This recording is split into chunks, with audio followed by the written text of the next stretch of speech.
ఆర్తి ఇగో నా మనవరాన్లు ఇగో ఒక్కసారి ఇద్దరికి ఆర్పియాలంట.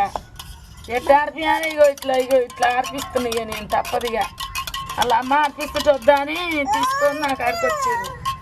ఇక ఇది చిన్నది అయితే ఇదైతే ఆర్పినియదు, కాపనియదు, పెద్దదాని గొరగానియదు.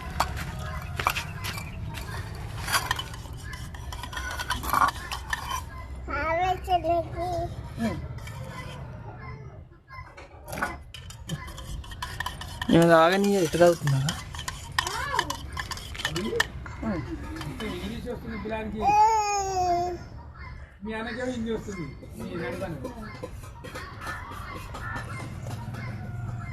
గెలవని అది ఇది గెలవని చిత్రాంగి. మీ మనవరాళ్ళు కూడా ఇట్నే చేస్తారా మిమ్మల్ని? జర చెప్పండి.